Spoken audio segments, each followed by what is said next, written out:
जो है श्री कृष्ण बलराम ने अपने गुरु की सेवा की और अपना जो उनके गुरु का जो पुत्र था और उसको यमराज से उन्होंने उसको वापस लेकर के आ गए और अपने गुरु को उसको लौटा दिया। और यमराज जी ने उस बालक को जो है भगवान को लौटाया और तत्पश्चात उन्होंने संतुष्टि व्यक्त की गुरु ने इस प्रकार से। तो आइए आज आगे पढ़ते हैं। उद्धव जी की वृंदावन यात्रा। नंद महाराज श्री कृष्ण और बलराम के बिना वृंदावन लौट आए। उनके साथ केवल गोप और ग्वाले ही आए। गोपियां, माता यशोदा, श्रीमती राधा रानी और वृंदावन के सभी निवासियों के लिए निश्चय ही एक अत्यधिक कारुणिक दृश्य था। अनेक भक्तों ने श्री कृष्ण की वृंदावन में से अनुपस्थिति के विषय में सामंजस्य स्थापित करने की चेष्टा की है, क्योंकि विशेषज्ञों के मतानुसार भगवान श्री कृष्ण कभी भी वृंदावन से एक पग भी बाहर नहीं जाते, वे सदैव वहीं रहते हैं। तो विशेषज्ञ भक्तों ने स्पष्टीकरण किया है कि श्री कृष्ण वास्तव में वृंदावन से अनुपस्थित नहीं थे, वे अपने वचन के अनुसार नंद महाराज के साथ ही लौट आए थे। विशेषज्ञ लोग ये कहते हैं। और जब श्री कृष्ण अक्रूर जी के रथ पर मथुरा जा रहे थे, देखिए इसमें थोड़ा सा समझने की बात है। जब श्री कृष्ण अक्रूर जी के रथ पर मथुरा जा रहे थे और गोपियों ने उनका मार्ग प्राय अवरुद्ध कर दिया था, उस समय श्री कृष्ण ने उन्हें आश्वासन दिया था कि वे मथुरा में अपना कार्य समाप्त करने के पश्चात ही लौट आएंगे।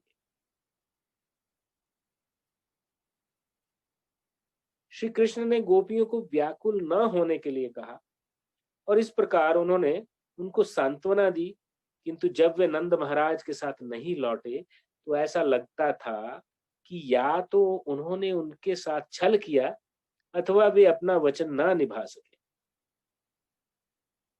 किंतु महाभागवतों ने निष्कर्ष निकाला है कि श्री कृष्ण न तो छली हैं, न ही वचन भंग करने वाले।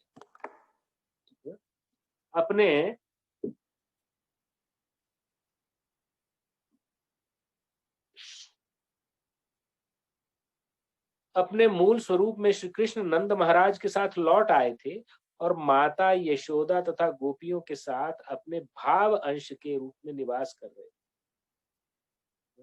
अभी ये थोड़ी सी समझने वाली बात है। देखिए, भगवान एब्सोल्यूट होते हैं।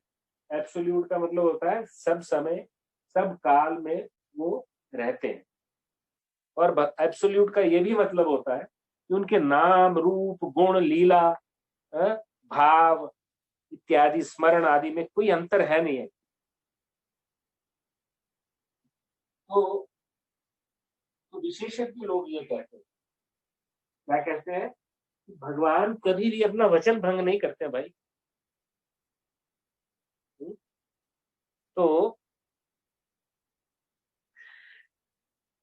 यही चीज कही जा रही है कि हम माता यशोदा तथा गोपियों के साथ अपने भाव अंश के रूप में निवास कर रहे थे।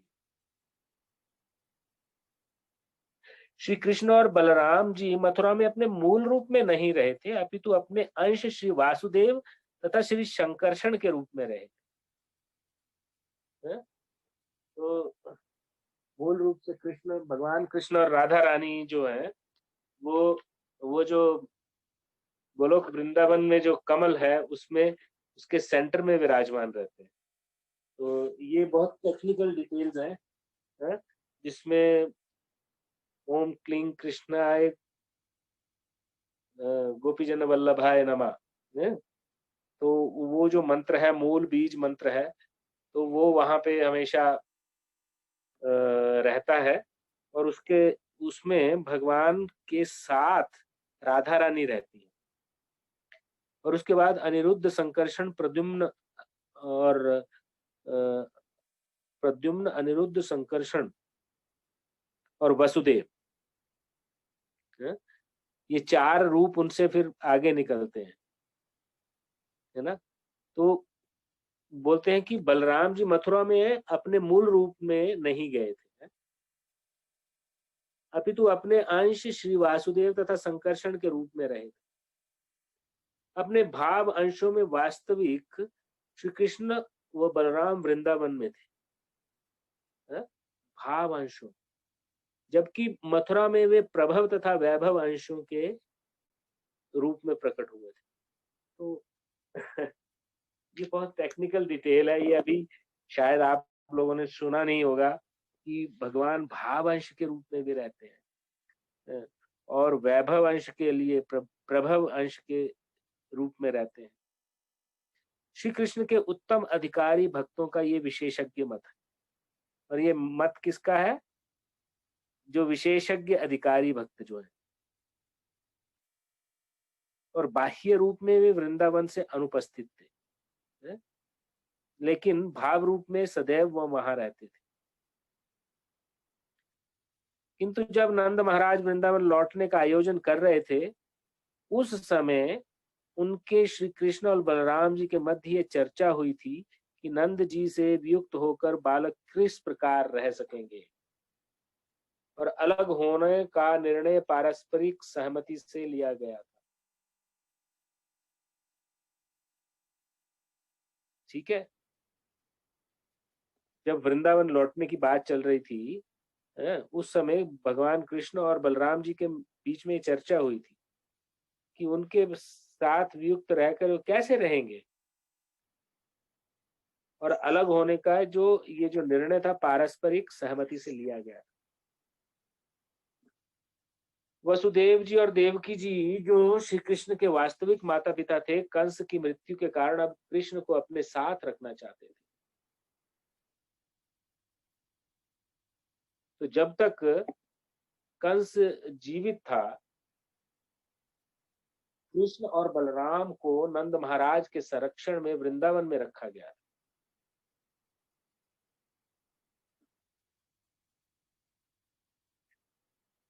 स्वाभाविक ही था कि कृष्ण बलराम जी के माता पिता अब उन्हें अपने साथ रखना चाहते थे। इसका विशेष कारण ये था कि वे श्री कृष्ण और बलराम जी का यज्ञोपवीत संस्कार करवाना चाहते, और जो परिष्कार या शुद्धि करने वाला संस्कार, और वे दोनों भाइयों को उचित शिक्षा भी देना चाहते थे, क्योंकि यह पिता का कर्तव्य होता है। तो देखिए बीच बीच में हमें शिक्षाएं भी मिल रही है।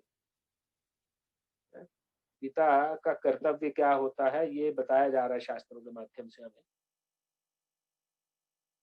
दूसरा विचार ये भी था कि मथुरा से बाहर रहने वाले कंस के सभी मित्र मथुरा पर आक्रमण करने की योजना बना रहे थे। इस कारण भी कृष्ण की उपस्थिति आवश्यक थी।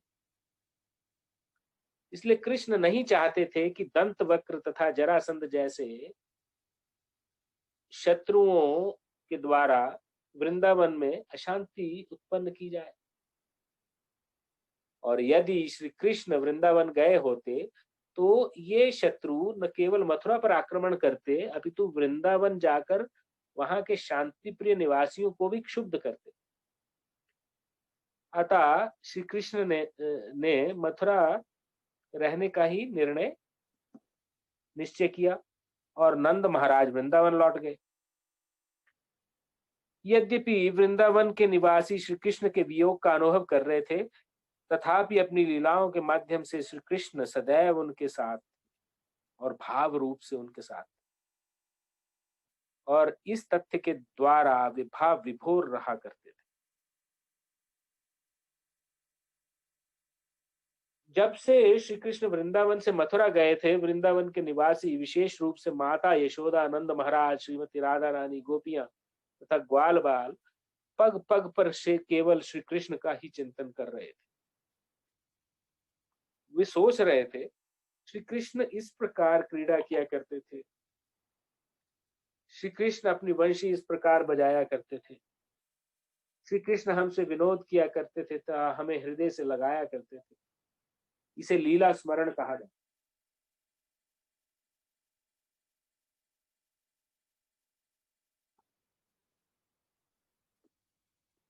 महान भक्तों ने श्री कृष्ण के संपर्क की इस विधि को सर्वश्रेष्ठ बताया। भगवान श्री चैतन्य ने भी पुरी में श्री कृष्ण की लीला स्मरण संघ का आनंद लिया था। देखिए, इसीलिए देखिए हमारे इस्कॉन को international society for Krishna consciousness कहा गया है। तो इसलिए कहा जाता है कि आप जहां हैं, जहां भक्त है, वहां पे Vrindavan. Now we are in virtual Vrindavan, you know, can you believe this कि अभी हम लोग भगवान कृष्ण की लीलाओं का स्मरण कर रहे हैं, तो हमारा उनका चिंतन चल रहा है, लीलाओं को हम लोग पढ़ रहे हैं और साथ ही साथ उसका चिंतन कर रहे हैं। तो we are sitting in Vrindavan, virtual Vrindavan. क्योंकि भगवान कहते हैं यत्र गायन्ति मद्भक्ता तत्र तिष्ठामि नारदा। ये नारद, मैं वहां रहता हूं, नाहं वसामि वैकुंठे योगी नाम हृदय पिवा। मैं ना तो वैकुंठ में रहता हूँ, ना योगियों के हृदयों में रहता हूँ। यत्र गायन्ति मद्भक्ता तत्र तिष्ठामि नारदा। ये नारद, मैं वहां रहता हूँ जहां मेरे भक्त मेरा स्मरण करते हैं, मेरी लीलाओं को गाते हैं, मैं वहां पर रहता हूँ। तो इसे लीला स्मरण कहते हैं। और यही जो प्रोसेस है, ये सर्वश्रेष्ठ है, क्योंकि यही हमारी कॉन्शियसनेस को प्योरीफाई करता है। और भगवान चैतन्य ने भी यही लीला स्मरण जो है जगन्नाथपुरी में किया। जब हम चैतन्य चरितामृत को पढ़ेंगे, तब हम उसको भी पढ़ेंगे।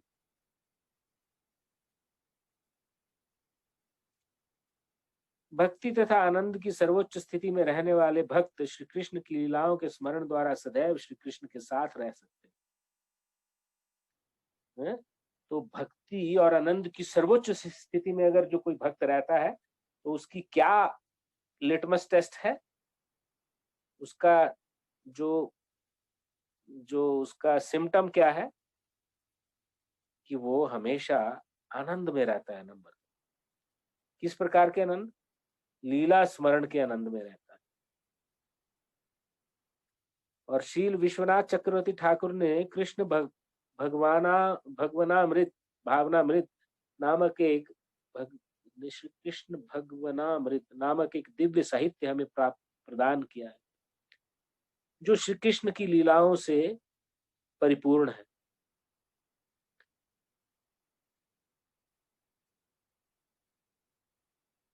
उच्च भक्त, ये मैंने पहली बार पढ़ा है, एक्चुअली मैंने भी इतनी बार पढ़ा है, लेकिन ये मैंने कभी नोटिस नहीं किया। कृष्ण भगवनामृत नामक दिव्य साहित्य हमें प्राप्त प्रदान किया है, जो श्री कृष्ण की लीलाओं से परिपूर्ण है।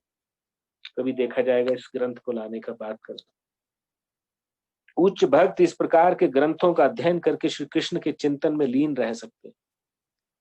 श्री कृष्ण का लीला संबंधी कोई ग्रंथ, जैसे लीला पुरुषोत्तम भगवान श्री कृष्ण नामक ये ग्रंथ, तथा हमारा भगवान श्री चैतन्य महाप्रभु का शिक्षामृत नामक ग्रंथ, श्री कृष्ण के वियोग का अनुभव करने वाले सभी भक्तों को सांत्वना प्रदान करता है। श्री कृष्ण तथा बलराम जी वृंदावन नहीं आए, इस बात का इस प्रकार सामंजस्य बिठाया जा सकता है कि उन्होंने अपना वृंदावन लौटने का वचन भंग नहीं किया, न ही वे अनुपस्थित थे, किंतु मथुरा में उनकी उपस्थिति आवश्यक थी।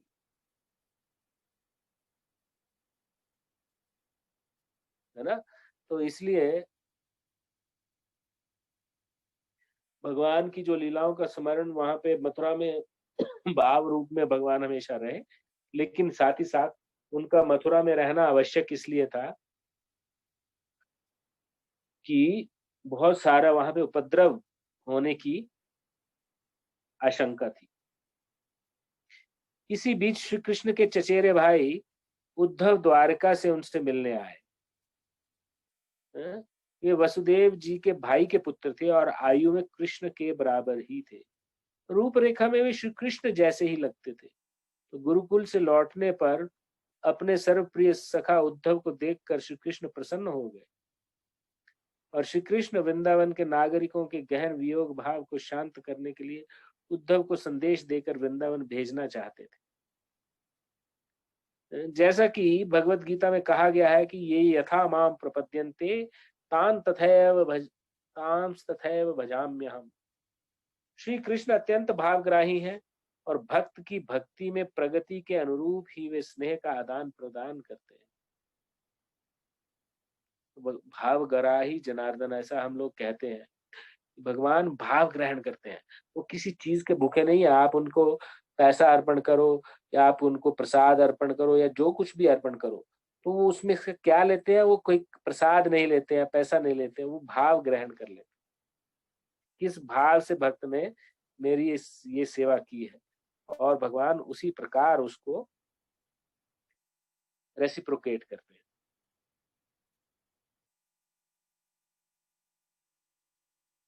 गोपियां श्री कृष्ण के वियोग के कारण दिन के 24 घंटे श्री कृष्ण का चिंतन करती रहती है। कृष्ण भी उसी प्रकार गोपियों, माता यशोदा, नंद महाराज तथा वृंदावन के निवासियों का चिंतन करते रहते थे। यद्यपि श्री कृष्ण उनसे दूर प्रतीत होते थे, तथापि श्री कृष्ण समझ सकते थे कि वे किस प्रकार आध्यात्मिक रूप से दुखी हैं और इसलिए उनको धैर्य बंधाने वाला संदेश देने के लिए उद्धव जी को वो तत्काल भेजना चाहते थे।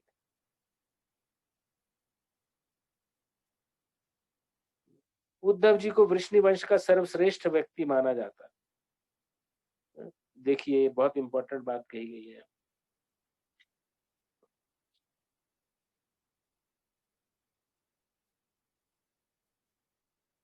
उन्हें श्री कृष्ण के लगभग समान समझा जाता है। वे श्री कृष्ण के अनन्य मित्र थे। देवताओं के गुरु तथा पुरोहित बृहस्पति का शिष्य होने के कारण वे अत्यंत बुद्धिमान तथा निर्णय लेने में कुशाग्र थे। बौद्धिक दृष्टिकोण से वे अत्यंत योग्य थे। उद्धव जी श्री कृष्ण के परम प्रिय मित्र थे, अतएव श्री कृष्ण उन्हें वृंदावन भेजना चाहते थे। साथ ही साथ ये प्रयोजन था कि वे वृंदावन में संपन्न की जाने वाली अत्यंत उच्च कोटि की भाव भक्ति का अध्ययन कर सके। बेसिकली ये उद्धव जी को मालूम नहीं था, बट वो उनको भाव भक्ति का अध्ययन कराने के लिए भेजना चाहते थे।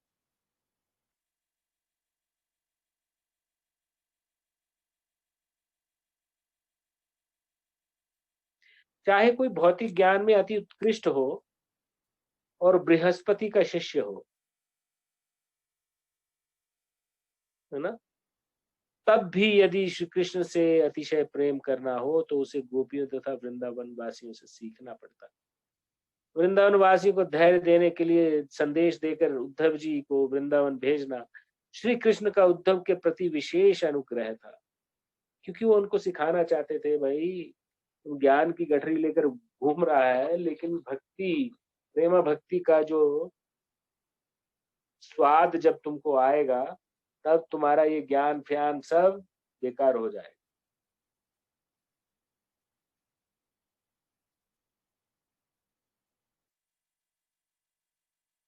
तो इसीलिए कहा गया कि ये विशेष अनुग्रह था।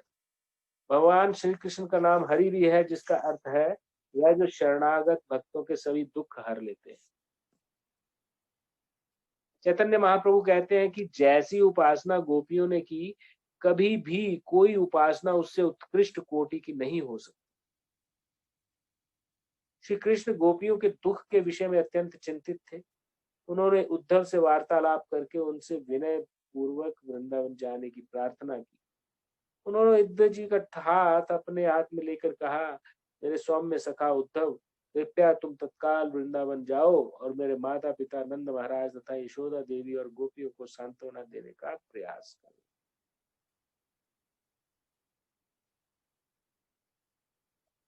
किसी भयंकर रोग से पीड़ित व्यक्ति की भांति वे अत्यंत ही दुखी हैं। तुम जाकर उन्हें एक संदेश दो, मुझे आशा है कि उनकी व्याधियां अंशतः शांत हो जाएंगी।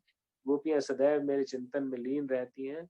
उन्होंने अपना शरीर, कामनाएं, जीवन तथा आत्मा सभी मुझ में समर्पित कर दिया है। मैं न केवल गोपियों के लिए चिंतित हूँ, अपितु जो भी प्राणी मेरे समाज, मैत्री, प्रेम और व्यक्तिगत सुखों का त्याग करता है, उसके लिए मैं व्याकुल रहता हूँ। बहुत बड़ी बात। जो भी प्राणी, अभी देखिए प्रिंसिपल देखिए, मेरे लिए समाज, मैत्री, प्रेम और व्यक्तिगत सुखों का त्याग करता है, उसके लिए मैं व्याकुल रहता हूँ। तो अगर, इसीलिए बोलते हैं ना कि भगवान के लिए आप थोड़ा सा वक्त भी देते हैं और आपने कीमती वक्त में से निकाल कर थोड़ा वक्त देते हैं, तो भगवान आपको जरूर सुख प्रदान करेंगे। सुख का अर्थ है भौतिक सुख नहीं, आध्यात्मिक सुख, जो वास्तविक सुख है इस दुनिया में। ऐसे उत्कृष्ट भक्तों की रक्षा करना मेरा कर्तव्य है। गोपियां मुझे सर्वाधिक प्रिय है। इस प्रकार सदैव मेरा चिंतन करती रहती हैं कि वे मेरे वियोग में व्याकुल और मृत प्राय रहती हैं। वे केवल ये सोचकर जीवित हैं कि मैं शीघ्र ही उनके पास लौट रहा हूँ। तो आइए आज यहीं पे विराम देते हैं, है ना। कल भगवान श्री कृष्ण यहाँ से आगे पढ़ा जाएगा। लीला पुरुषोत्तम कहा जाता है। तो ये एक अपने आप में एक विषय है, लेकिन आइए चलते हैं हम, जो हमारा जो सब्जेक्ट है हम पढ़ रहे हैं अध्याय नंबर 46 और उसका शीर्षक है उद्धव जी की वृंदावन यात्रा। तो हमने कल आधा अध्याय कल कवर किया था और आधा हम आज इसको कवर करने की कोशिश करेंगे, और आप सबके सहयोग से जैसा भी हो पाए। तो हमने कल देखा कि भगवान कृष्ण द्वारिका से जब उद्धव जी आते हैं, उनके जो भाई हैं और उनको भगवान के सखा भी हैं, तो उन्होंने उद्धव जी को उन्होंने आदेश देते हैं कि आप जाकर के उनसे जो गोपियां जो सदैव भगवान के चिंतन में लीन रहती हैं, उन्होंने अपना शरीर, कामनाएं, जीवन तथा आत्मा सभी कुछ भगवान को समर्पण कर दिया है। तो भगवान उनके लिए चिंतित हैं और भगवान ये कहते हैं कि जो प्राणी मेरे लिए समाज, मैत्री, प्रेम और व्यक्तिगत सुखों का त्याग करता है, उसके लिए मैं व्याकुल रहता हूँ। तो आइए आगे पढ़ते हैं अगले पैराग्राफ से। भगवान श्री कृष्ण के इस प्रकार आग्रह करने पर उद्धव जी ने तत्काल अपने रथ पर सवार होकर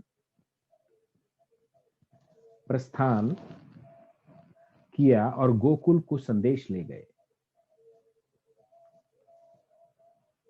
सूर्यास्त के समय जब गायें गोचर भूमि से लौट रही थी, तब वे वृंदावन के समीप पहुंचे।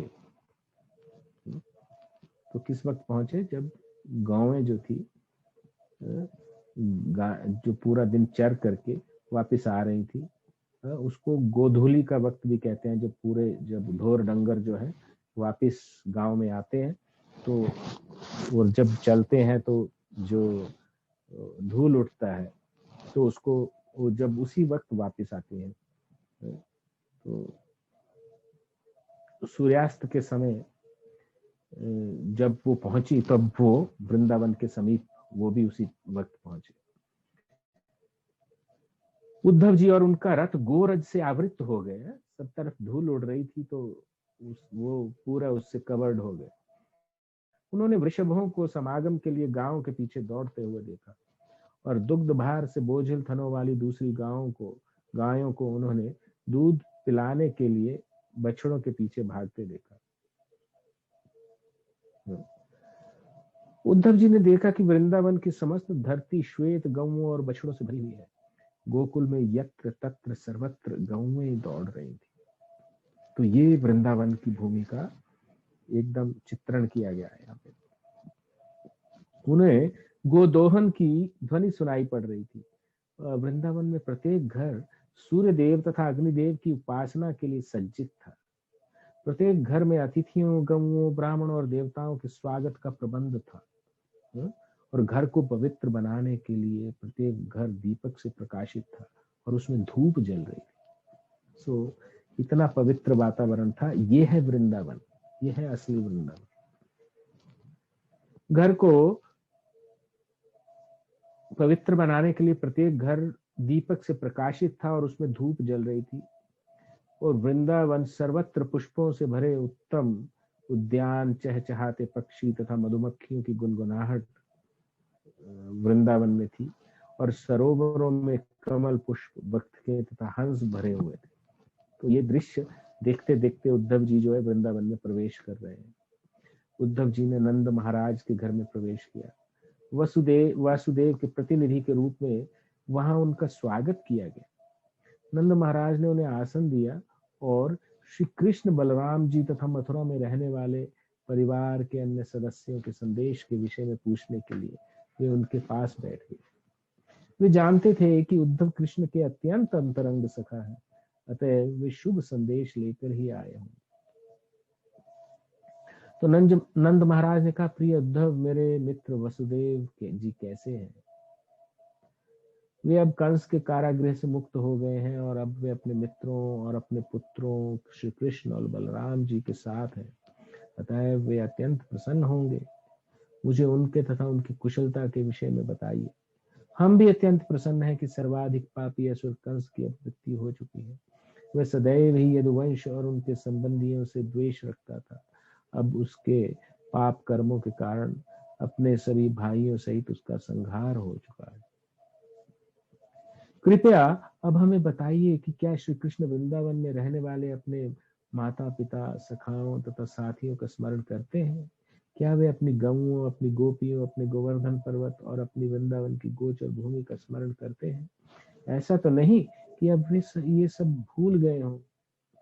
क्या श्री कृष्ण के अपने सखाओं तथा संबंधियों के पास लौटने की संभावना है, जिससे हम उन्नत नासिका और कमल नयनों वाले उस सुंदर मुख के फिर से दर्शन कर सके? हम सबको याद है कि किस प्रकार उन्होंने हमें दावानल से बचाया था और यमुना में रहने वाले काली नाग से भी उन्होंने हमारी किस प्रकार रक्षा की थी। अन्य अनेक असुरों से भी हमारी रक्षा उन्होंने ही की थी। हम केवल यही विचार करते रहते हैं कि इतनी सारी भयानक स्थितियों से हम सबों को सुरक्षा प्रदान करने के लिए हम उनके कितने अधिक आभारी हैं।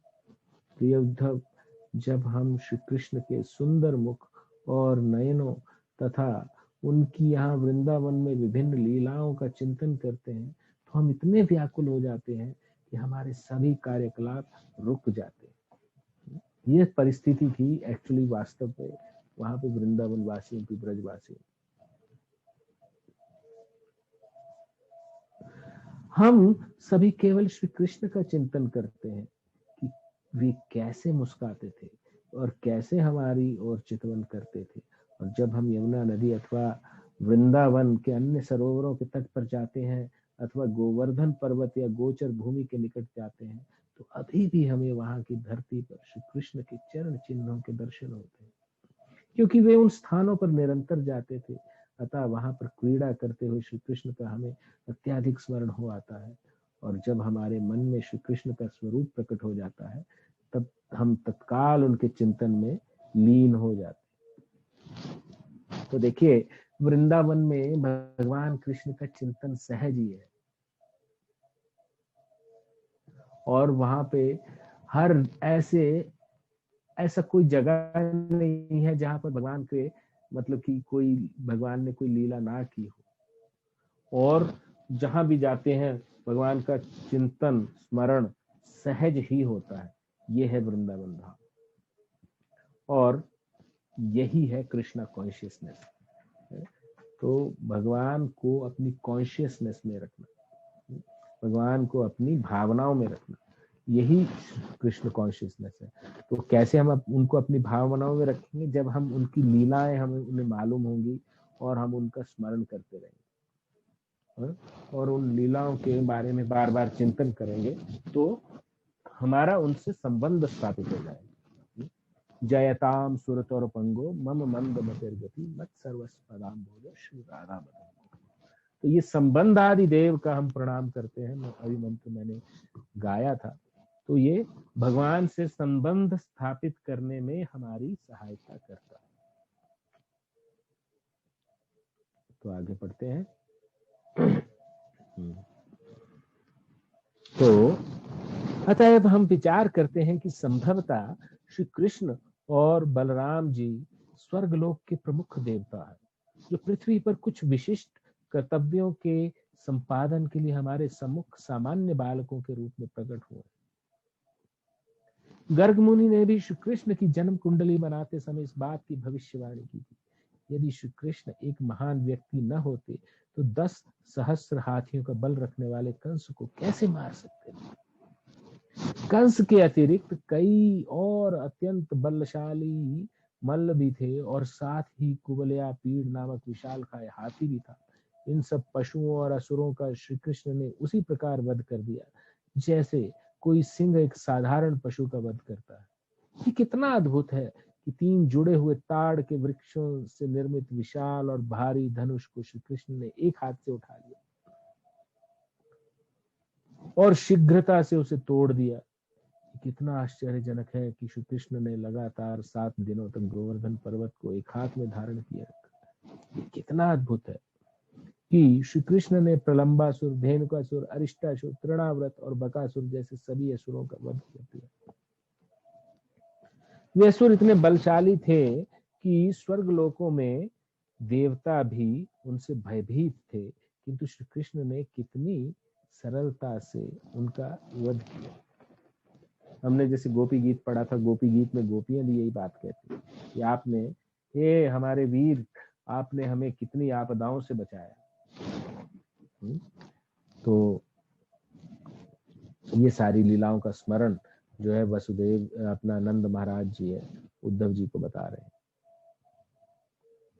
उद्धव के सामने श्री कृष्ण के असामान्य कार्यों का वर्णन करते करते नंद महाराज धीरे धीरे व्याकुल हो गए और आगे कुछ न बोल सके। जहां तक यशोदा मैया का प्रश्न है, वह अपने पति के समीप मौन बैठकर श्री कृष्ण की लीलाओं का श्रवण कर रही थी और वे केवल अविरल क्रंदन कर रही थी और उनके स्तनों से दूध बह रहा था। जब उद्धव जी ने देखा कि भगवान श्री कृष्ण के चिंतन में नंद महाराज और यशोदा जी असामान्य रूप से व्याकुल हैं, और जब उद्धव जी ने श्री कृष्ण के प्रति उनके असामान्य स्नेह का अनुभव किया तो वे भी व्याकुल हो गए। उन्होंने कहा, माता यशोदा और नंद महाराज, आप दोनों मनुष्यों में सर्वाधिक आदरणीय हैं, क्योंकि इस प्रकार दिव्य भाव में मग्न होकर आपके अतिरिक्त और कोई ध्यान नहीं कर सकता। तो वात्सल्य भाव में यशोदा मैया और नंद महाराज जो है भगवान को चिंतन कर करके उनकी आंखों से अश्रु की धारा बह रही। तो ये मनस्थिति है दोनों की, जो उनके माता पिता है या सो कॉल्ड माता पिता है। तो उद्धव कहते रहे, श्री कृष्ण व बलराम जी दोनों ही मूल भगवान हैं और उन्हीं से सृष्टि की उत्पत्ति होती है। सभी व्यक्तियों में वे प्रमुख हैं, वे दोनों ही इस भौतिक सृष्टि के मूल कारण हैं। अब उद्धव जी ने ज्ञान देना शुरू किया, भगवान के बारे में उनको बताना शुरू किया। भौतिक शक्ति का मार्गदर्शन पुरुष अवतार करते हैं और वे सब श्री कृष्ण और बलराम जी के अंतर्गत कार्य करते हैं। भौतिक शक्ति का मार्गदर्शन कौन से पुरुष अवतार है? कारणो दक्षाई विष्णु, गार्भो दक्षाई विष्णु और क्षीरो दक्षाई विष्णु। ये जो है ये सारा जो है भगवान श्री कृष्ण के अंतर्गत कार्य करते हैं।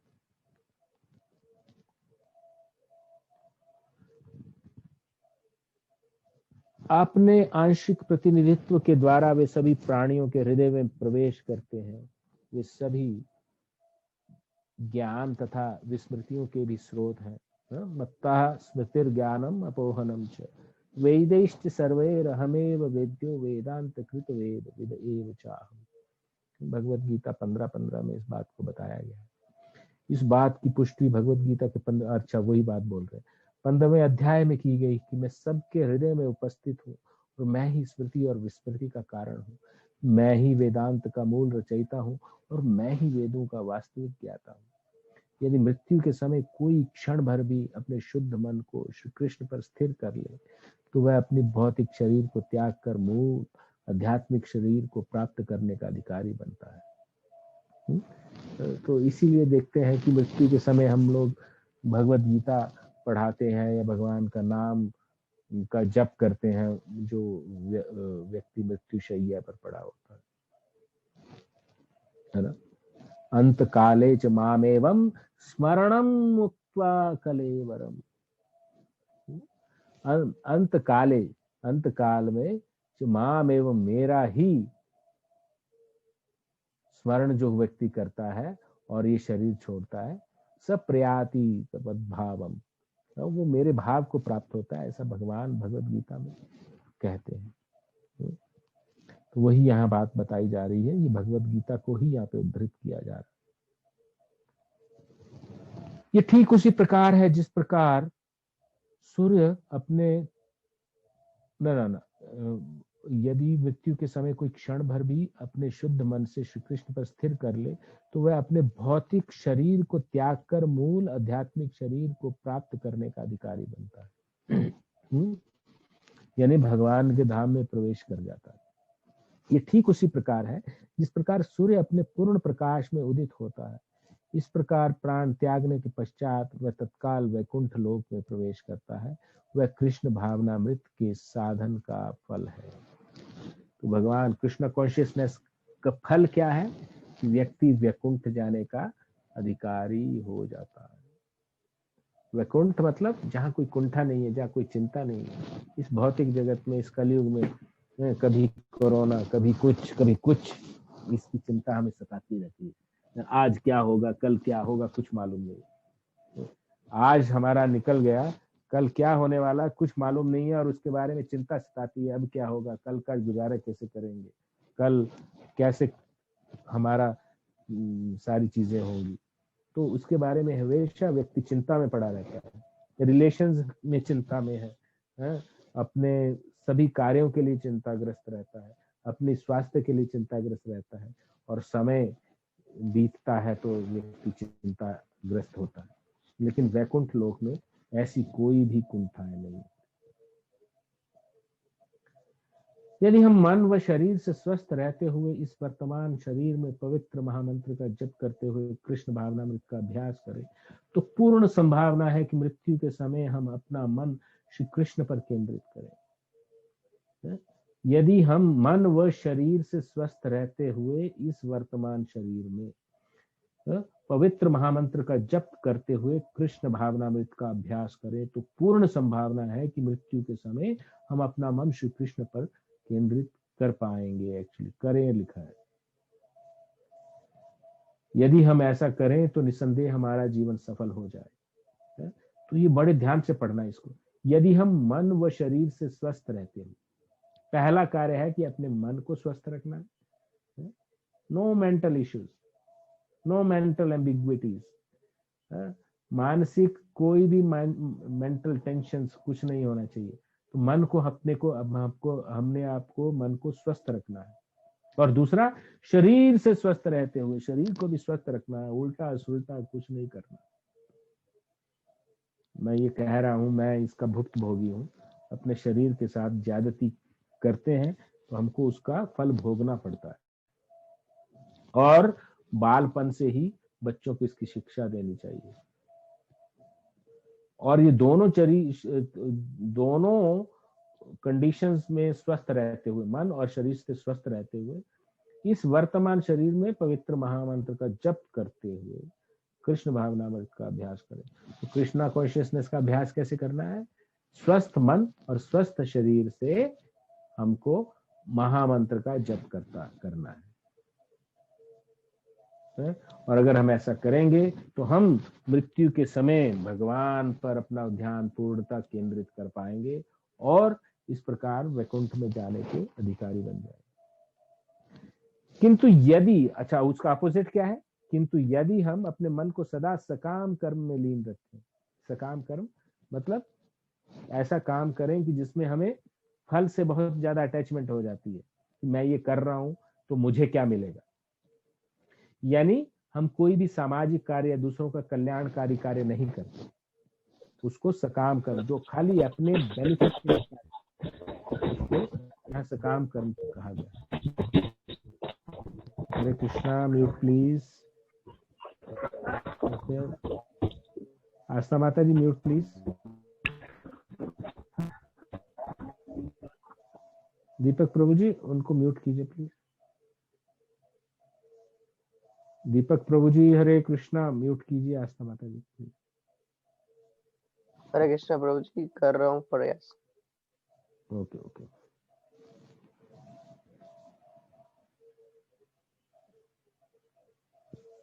तो आगे कहते हैं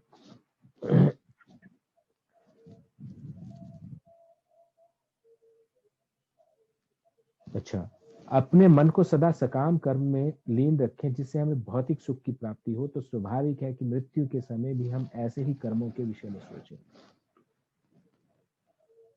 तो मैं ये सुन रहा था कि पूरा टाइम हम जॉब और ये और वो और रिलेशंस के बारे में सोचते रहेंगे और भगवान के बिल्कुल वक्त नहीं देंगे, तो मृत्यु के समय भी हमने जो प्रैक्टिस किया होगा वही याद आए।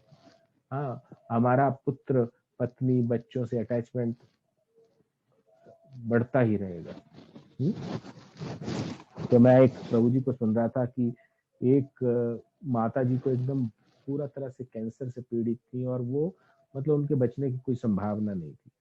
तो जो भक्ति वेदांता हॉस्पिटल बॉम्बे में उनको ले जाया गया और वहां पे उनको कहा गया कि अभी देखो आप भगवान को केवल याद करो।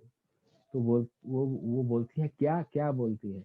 और जैसे उनकी मृत्यु का वक्त नजदीक आया तो उन्होंने बोला मेरी बेटी को बुलाओ और उसका नंबर 9877 दिस दैट जो भी नंबर था वो उन्होंने फटाफट बोल दिया। तो कहते हैं कि पूरा उम्र उन्होंने अपने बेटी का नंबर वो उनको याद आ गया, लेकिन भगवान का नाम लेने के लिए उनको कहा गया तो याद नहीं आया। तो ऐसा रहता है कि पूरा उम्र हमने अगर सकाम कर्म किया है, सकाम कर्म मतलब किसी पर्सनल भौतिक बेनिफिट के लिए हम कार्य करते हैं, तो उसी चीज को हम लोग उसी विषयों के बारे में सोचेंगे और इसका परिणाम ये होगा कि हमें भौतिक जगत के त्रिताप को सहने के लिए पुनः भौतिक और बद्ध शरीर में प्रवेश करने के लिए बाध्य होना पड़ेगा।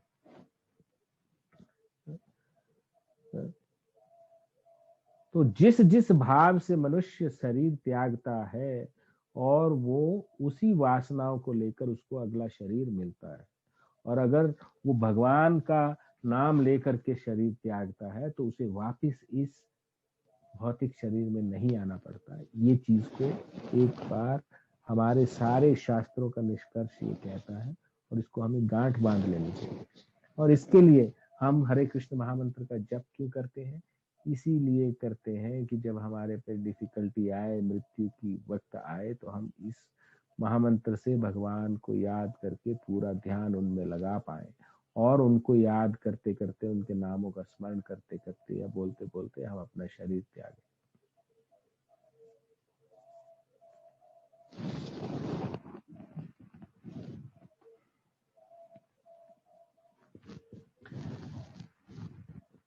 अतएव जैसा कि महाराज नंद, यशोदा तथा गोपियों ने प्रदर्शित किया है, कृष्ण भावनामृत में सदा मग्न रहना ही वृंदावन के निवासियों के लिए एकमात्र जीवन का मापदंड था।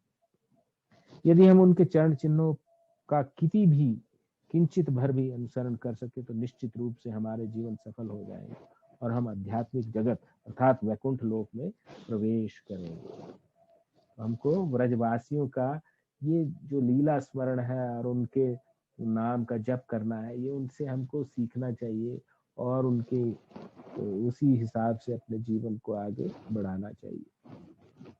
तो अगर ऐसा करते करते अगर अपने जीवन के अंत में भगवान के नामों का स्मरण कर पाए, हमारा जीवन सफल माना जाएगा। उद्धव जी ने आगे क्या, प्रिया यशोदा मैया और नंद महाराज, इस प्रकार आपने निराकार ब्रह्म के स्रोत दिव्य स्वरूप वाले श्री भगवान नारायण पर अपने मन को पूर्ण रूप से केंद्रित कर लिया है। ब्रह्म ज्योति नारायण के शरीर की अंग कांति मंत्र है। चूंकि आप सदैव श्री कृष्ण तथा बलराम जी के परमानंद स्वरूप चिंतन में मग्न रहते हैं तथा आपके लिए कोई अन्य पुण्य कार्य करना शेष नहीं रह जाता। तो उससे हमें क्या शिक्षा मिलती है? जो व्यक्ति भगवान कृष्ण के चिंतन में हमेशा लीन रहता है, उससे कोई भी अन्य पुण्य कार्य करने की जरूरत नहीं है। ये दुनिया का सबसे ऊंचा पुण्य कार्य है।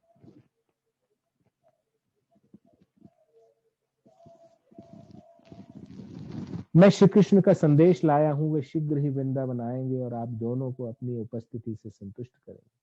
श्री कृष्ण ने वचन दिया था कि मथुरा में अपना कार्य समाप्त होते ही वे वृंदावन लौट आएंगे। वे निश्चय ही इस वचन को पूर्ण करेंगे। आप लोग परम सौभाग्यशाली हैं, अतः मेरा आपसे निवेदन है कि आप कृष्ण के वियोग के कारण दुखी न हो। आप तो पहले से ही 24 घंटे श्री कृष्ण की उपस्थिति की प्रतीति कर रहे हैं, फिर भी वे शीघ्र ही आकर आपसे भेंट करेंगे। वास्तव में जैसे काष्ठ में अग्नि उपस्थित है, उसी भांति श्री कृष्ण सर्वत्र और सबके हृदय में उपस्थित है। काठ की अग्नि हमको दिखती नहीं है, लेकिन जैसे ही अग्नि इग्नाइट कर जाए तो पूरी लकड़ी जलती है, मतलब उसके अंदर में अग्नि है, इसलिए वो जल रही है। इसलिए हमारे सबके अंदर भी भगवान कृष्ण विराजमान है और हम शुद्ध भक्तों का संग करते हैं तो वो जो भगवान हृदय से उदत हो जाते हैं और व्यक्ति को कृष्ण भावनामय कर देते हैं। चूंकि श्री कृष्ण परमात्मा है, वे सब पर संभाव रखते हैं, अतः न कोई उनका मित्र है न शत्रु। वे किसी को छोटा अथवा बड़ा नहीं समझते हैं। वास्तव में न कोई उनकी माता, न पिता, न भाई, न संबंधी, न ही उन्हें समाज, मैत्री और प्रेम की आवश्यकता है। उनका हमारे भांति कोई भौतिक शरीर है ही नहीं। न तो वे साधारण जीवों की भांति प्रकट होते हैं अथवा जन्म लेते हैं, जो अपने पूर्व सकाम कर्मों के कारण जन्म लेने को बाध्य हैं। ऐसे साधारण जीवों की भांति श्री कृष्ण जीवन की उच्च तथा निम्न योनियों में प्रकट नहीं होते।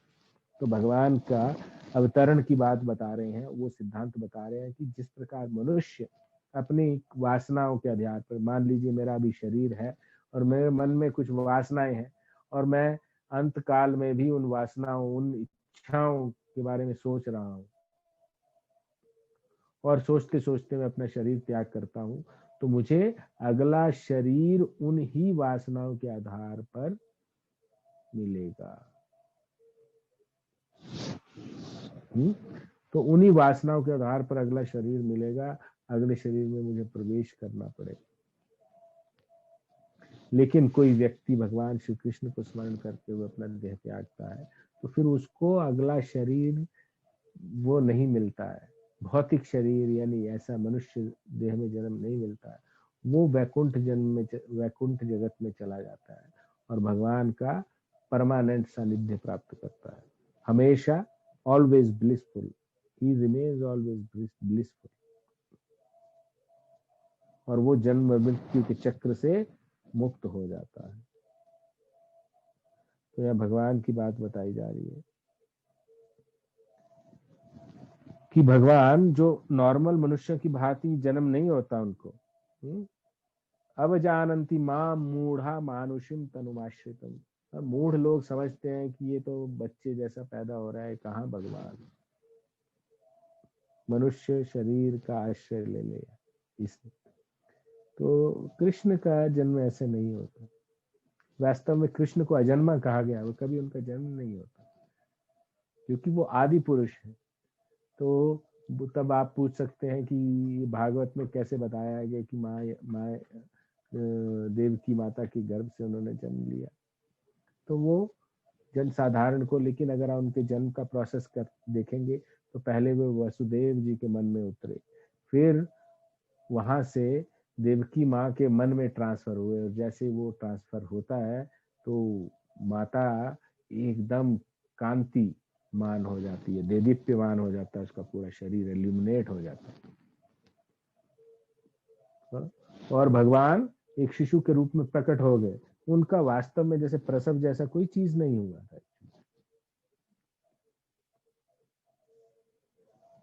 कृष्ण कभी भी भौतिक प्रकृति के गुणों से प्रभावित नहीं होते, किंतु जब वे इस भौतिक जगत में प्रकट होते, हाँ 1 मिनट के अंदर हम लोग रीलॉग इन करेंगे। ओके, तो सबको रिक्वेस्ट है कि जैसे ही डिस्कनेक्ट होता है दोबारा से लिंक पे क्लिक कर दें व्हाट्सएप के और दोबारा आ जाए। तो किंतु जब वे इस भौतिक जगत में प्रकट होते हैं तब वे भौतिक प्रकृति के गुणों सत रज तम के प्रभाव के अंतर्गत रहने वाले साधारण मानवों की भांति कार्य करते हुए प्रतीत होते हैं। तो तब वे भौतिक प्रकृति के गुणों सत रज तम के प्रभाव के अंतर्गत रहने वाले साधारण मानवों की भांति कार्य करते हुए प्रतीत होते। तो भगवान जब प्रकट होते हैं तो ऐसा लगता है कि जैसे कोई साधारण मानव कार्य कर रहा है, लेकिन वो उनके अंतर्गत नहीं होते, वरन ये सारे गुण भगवान के अंतर्गत कार्य करते हैं। वस्तुतः वे सृष्टि के दृष्टा है और प्रकृति के भौतिक गुणों से प्रभावित ना होकर समस्त जगत का सृजन, पालन और संहार करते। श्री कृष्ण और बलराम जी को साधारण मानव मानना हमारी त्रुटि है। जैसे चक्कर काटता हुआ मनुष्य समस्त संसार को अपने चारों ओर चक्कर काटता हुआ देखता है। तो भगवान को एक साधारण मनुष्य समझना एक बहुत बड़ा अपराध है और ये हमारी बहुत बड़ी गलती है। श्री भगवान किसी के पुत्र नहीं है, वास्तव में वे सबके पिता, माता तथा परमेश्वर है। तो वो नंद महाराज को समझा रहे हैं। इस विषय में कोई संदेह नहीं है। जो कुछ भी अनुभव हो रहा है या नहीं हो रहा है, जो कुछ भी है, जो कुछ भी नहीं भी है, या भविष्य में जो कुछ भी होगा, उन सब का श्री भगवान से अलग कोई अस्तित्व नहीं है। मतलब उन सब के कारण श्री भगवान है, पास्ट में, प्रेजेंट में और फ्यूचर में। जो कुछ हुआ, हो रहा है और होगा, उसके सारे सब चीज के रिस्पॉन्सिबल भगवान है। जो कुछ भी लघुतम है, जो कुछ भी विशालतम है, उसका भी श्री भगवान से अलग कोई अस्तित्व नहीं है। सब कुछ उन्हीं में अवस्थित है, किंतु सृष्टि में अभिव्यक्त कोई भी वस्तु उन्हें स्पर्श नहीं कर सकती।